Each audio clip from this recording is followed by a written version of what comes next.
Okay. Woo. Hello, everyone.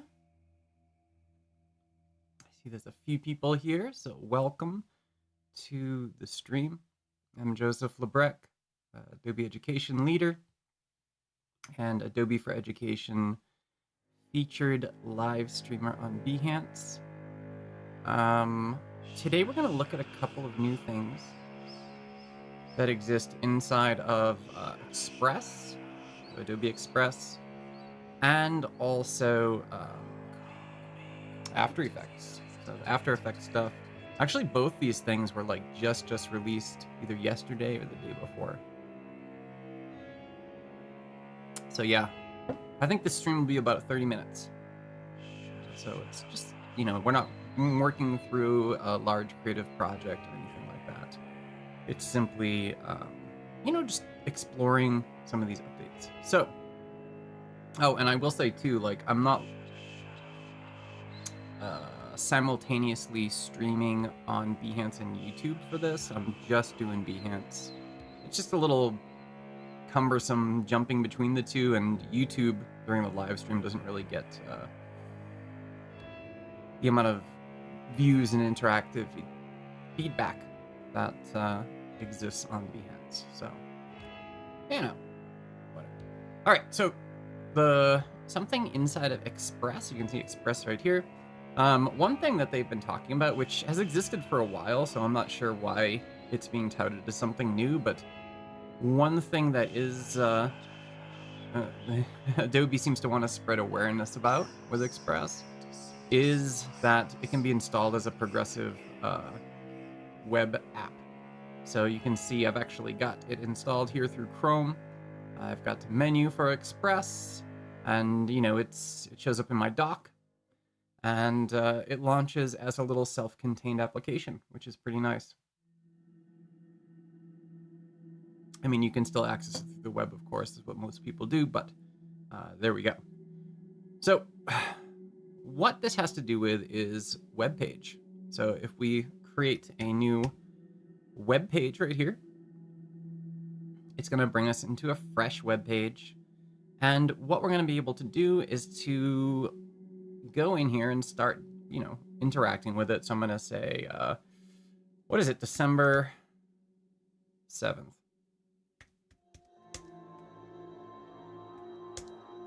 2023. Almost over for 2023, right? Add a subtitle. Night night. All right. So we can do all this stuff. Let's do a short cover. And you can see up here, right, we have access to our themes. So if I click on themes right here, this is where the new stuff is, right? So inside of themes, ever since New Express launched, we've had access to, these rather old Adobe Express web themes here. And the thing that's a pain about this, and a lot of my students, whenever I'm teaching Express right at the beginning of the semester, they kind of ask like, hey, how do I change the font? How do I customize the colors? Like all this stuff. And it's like, well, you really can't anymore. You used to be able to do it through brands. So if you create a new brand inside of Express, you'd be able to apply that brand to your Express web page. But that kind of went away when New Express came out, which is what we have now, right? But they're supposed to be bringing that back. And what do they have right here, right? Create new theme. So this is the cool new stuff they've got. So if I choose create new theme right here, look at that. I am able to change things like the page background. So if I don't want white, I can choose some recommended colors, or even, a very nice, rich, dark color like this. Bang. Dark red. Oh, that's not red. Ooh. This should be red. Yeah, it's pretty red. Right? So I can choose something like that. I can also choose, a custom color. And I can also make adjustments to things like the text. So if I want to change my typeface,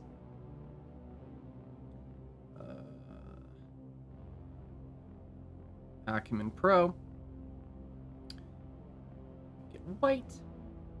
Broken apart. Same thing with headings, right? The recommended colors are a bit weird.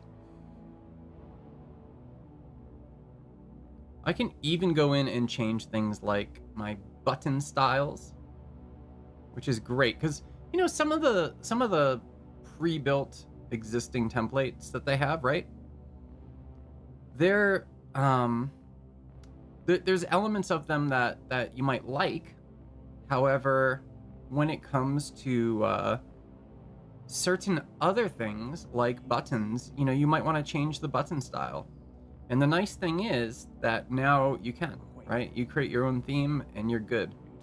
So let's change our text to white. There we go. Look at that. Nice black button. Make it all caps. Change it to however you like. And same thing with all this other stuff. Quotes, right? We can change the shape, color. Changes it right there. Change the text color. And I'm just using white because it's easy, right? Make it all caps. So yeah. And the style of quote, pretty cool. You can really customize these themes however you like. And as you can see, header and footer customization is coming soon. So when you're done, and this is a really crappy theme here, right? But when you're done, you can just hit save. And it's going to save your theme. And it'll take us back around, here we go, to our page that we just started. And then it's applied immediately, right? So if I go in here and put a button, it's going to look exactly like the button that I chose. Send it to Google, I don't know. Let's go to Google, everyone. There we go. Perfect button. Obviously, I need to change sort of like the hover attributes and everything. But yeah, when we go back into themes right here, then there's our theme. And of course, we can edit the theme. And we have other options renaming the theme. So if you don't want it to be called like, you know, it gives it a custom name here. You can see this one. Custom theme December 7th, 2023 at 0811. And there we go. So that's a cool new thing inside of Express. Let's quit Express and jump back to After Effects, because this has me way more excited than the Express stuff. The Express stuff is great, but finally, after being in public beta for well over a year, we finally have 3D model import and access to the advanced 3D rendering engine inside of After Effects. So that allows a lot of different things. It allows you to import 3D models with Substance 3D materials attached to them, and be able to manipulate them with the 3D tools in a 3D comp. It allows you to extract environmental lights and apply HDR images as environmental lights to your composition, which is very cool. What else does it do? It also...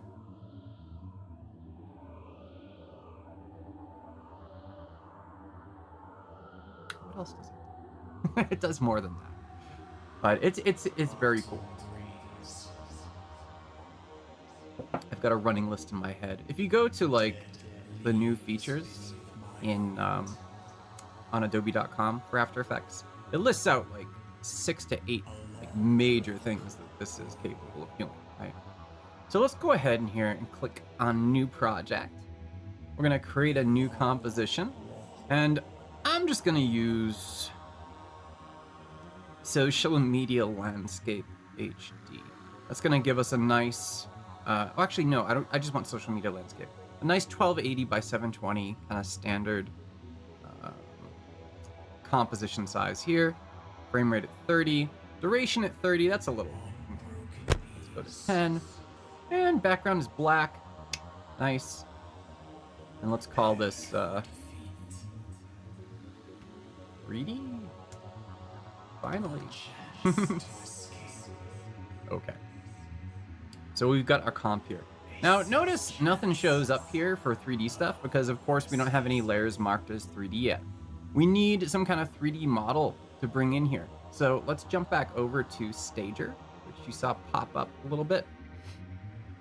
And I don't know if any of these actually exist, so let's just create a new one.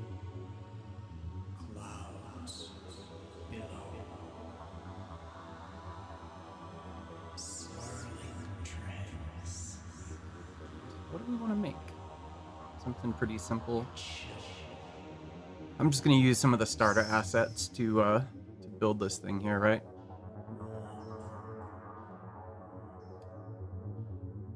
Within the blood.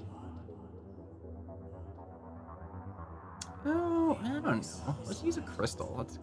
It's basic, but it's kind of fun. We use a crystal. And for materials, let's go and filter in Stager for materials here. I want to find some kind of a marble, maybe. I don't know. What do we have? Steady. That's kind of nice. Glossy Porta Santa marble.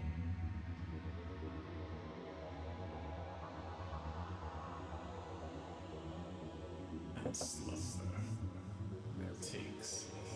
So yeah, I mean, this is what the marble looks like right now, right?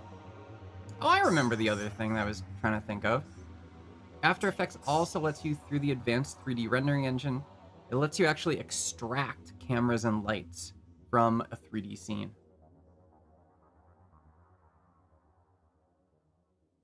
Somebody's left me a voicemail.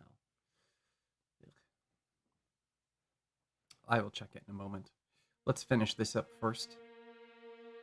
So yeah, there's my stone with marble applied. Let's turn on ray tracing. Right, pretty good. All right, so how do we get this guy out of here? Easy enough. We select our model, and you can select multiple models too. Do a file, export. We can export selected models. We can export the entire scene. There's lots of options here. I'm gonna just say selected models. And in terms of what After Effects can support, these are the two that it supports right now. So GLB and GLTF. I'm gonna just choose GLB, and let's send it to my downloads folder and export. While this is exporting, I'm gonna take a pause. I'll be right back.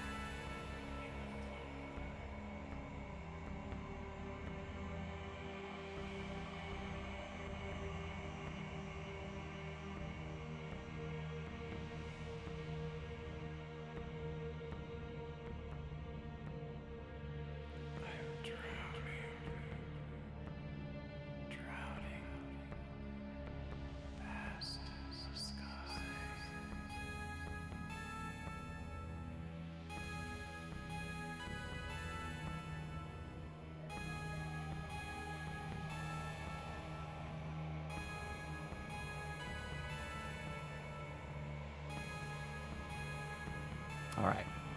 Checked my phone, my voicemail, and it was a spammer, of course. So, who cares?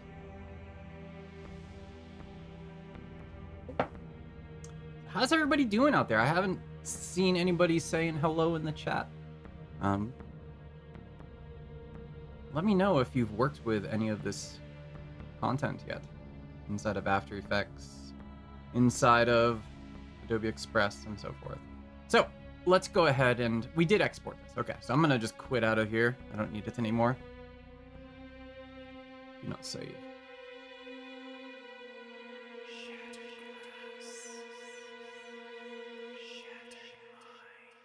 And what we're gonna do, open up Finder. I'm gonna grab that GLB file and just drop it right into my project bin. And then we can pull it into our layers. And it's gonna give us a thing here. I'm gonna skip tour.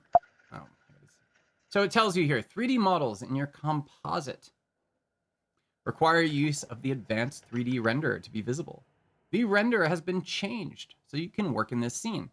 So that's nice. They automatically activate the advanced 3D renderer because we're using a 3D model, and that's what which renderer is required for that. One thing I'm trying to get a grip on with this, oh, here we go. So we can give it a name. Let's call it Crystal. We can make it the comp size. Let's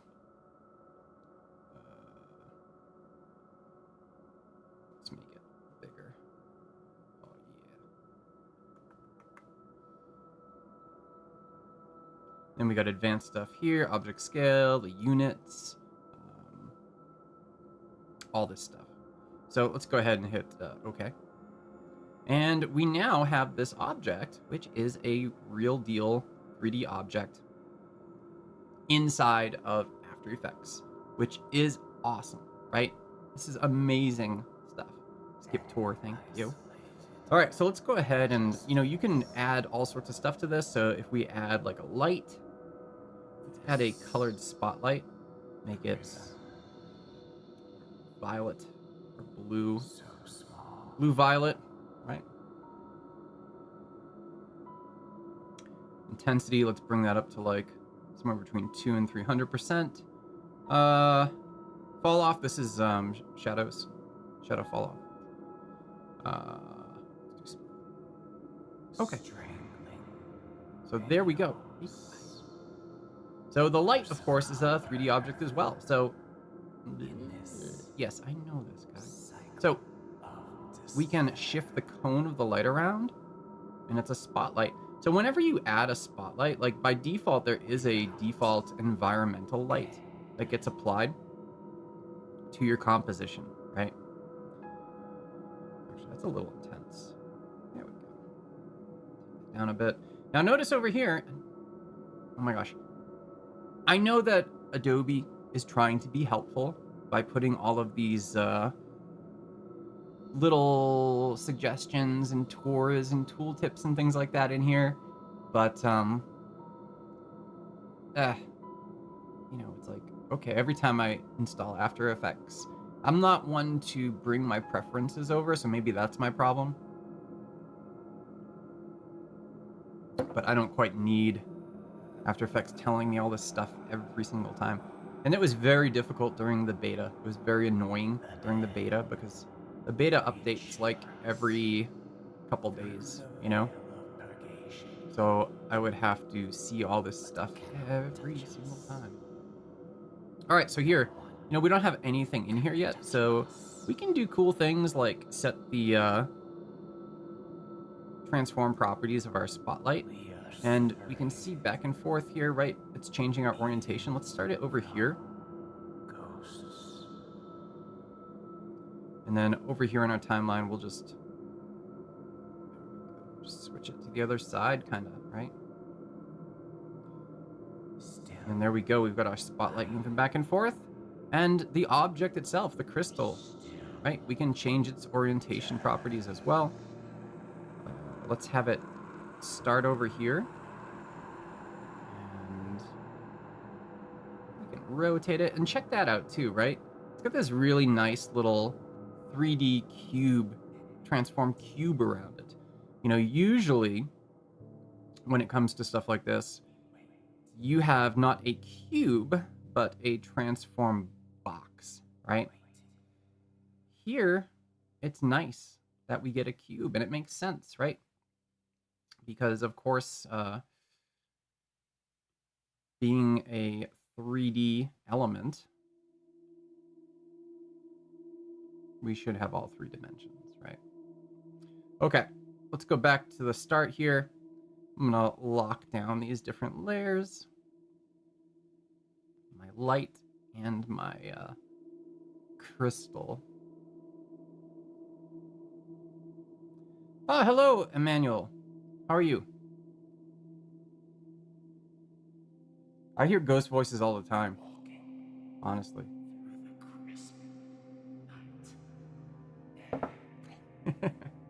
Yeah, I've got music playing in the background, very soft. At least it should be soft. But welcome. All right. So let's go ahead. You can see it's rendered. And that's another nice thing that they added to After Effects. And they added this like a year and a half ago, is that if you don't touch anything, it's going to automatically render your content, right? Yes. Yeah, I mean, anytime. So for those who don't know, I've got this music playing in the background, and whenever the music changes, the album art changes too. So that's the album that the music is coming from. So all that stuff's available on Spotify, Apple Music, Tidal, Amazon Music, everywhere. All right, let's go ahead and hit this guy. Hit spacebar. Well, I didn't set up my keyframes very well, did I?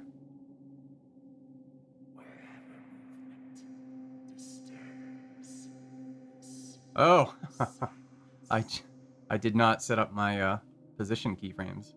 That is going to impact the position of my little guy here, right? So let's jump over there and change that position. There we go. Such an oversight. Yeah, so if anybody's like not used to using After Effects at all, this is a motion path right here. So it shows you between keyframes, right? I've got the 2 keyframes down here. From there to there, it shows you the path of motion. Actually, let's adjust the spotlight. Light options. Let's bring that intensity up a bit more too. And honestly, like anything that you see here, right, can be changed over time. All you have to do is just activate that stopwatch, and then it makes keyframing available across your timeline. So we got our cone angle, cone feather, so you can feather the cone out more, so it's more kind of smooth at the edges. I can change my radius, the fall off distance, all this stuff. And let's increase the intensity a bit more. Okay.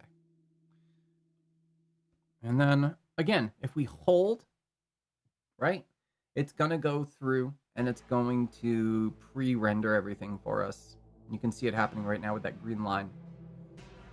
Actually, I've been teaching After Effects the past 2 weeks to my students at university, and I never mentioned this to them. It's quite an oversight on my part. I've never mentioned what that green line is and what pre-rendering is and stuff like that. So, bad job, Joseph.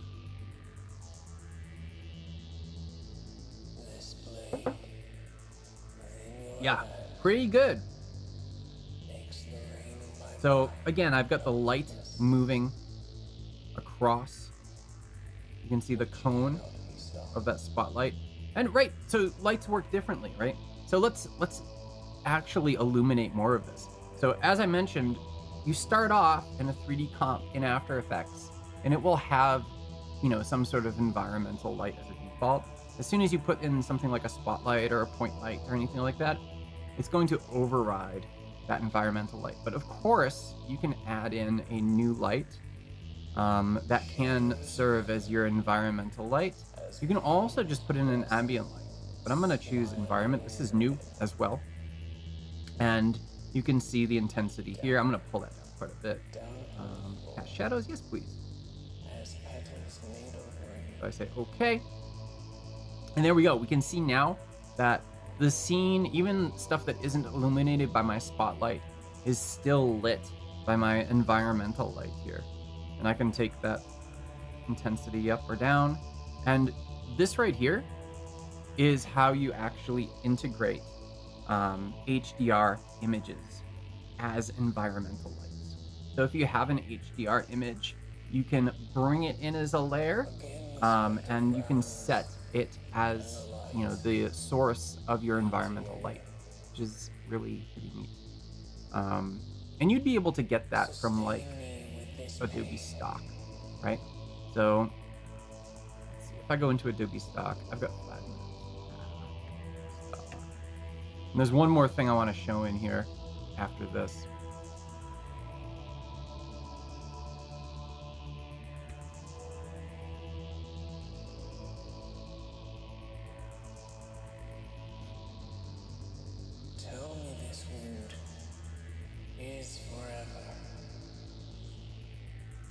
So I'm just downloading an HDRI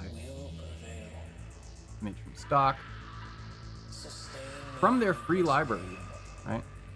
Bring that down in here. Now for source. Oh, that might not be a proper. See, I searched for HDRI, but I don't think that's actually a proper HDRI image because it's not coming up here. Maybe it has to be 3D. No, not coming up. Well, it gives us a nice background anyway. But anyway, that's kind of how you would do it if you had an actual HDR, a proper HDR image, right? And you can see here, it's not pre-rendered yet. So the little, it's rendering frame by frame right now as we go. But having this image in here, you can see the shadows that are being cast by my light. And that's why it's taking so long.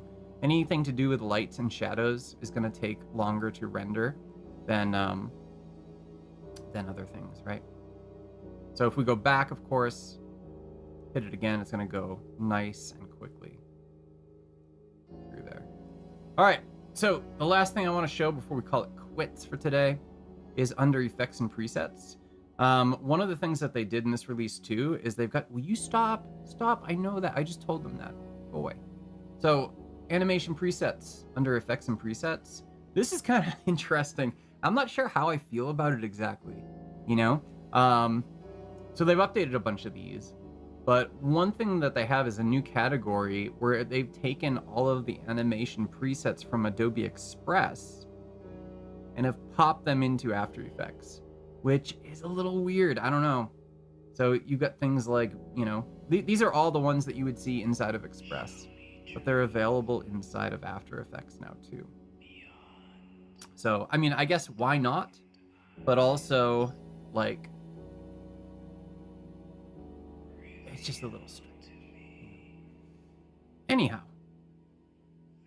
3D in After Effects. Woo! Beautiful. Okay. Thank you, Emmanuel, and anybody else who has jumped onto the live stream. If you're watching the replay, hello. And yeah, I'll stream again at some point. One thing, you know, things are a little... What's the correct term here? A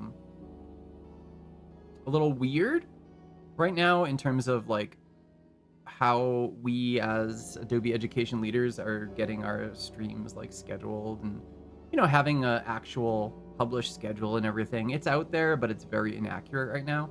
I am just going to be streaming sort of like as I want to. So it's a variable schedule for myself right now. So yeah, once things get a little more organized and things sort out, we can make additional changes, and maybe I'll get on a regular schedule again. And I'm going to try to stick to my old schedule. My old schedule is, you know, around this time on Thursdays. So, but yeah, it might be earlier, might be later, might not happen at all. We'll see. Anyhow, thank you everyone, and I will see you all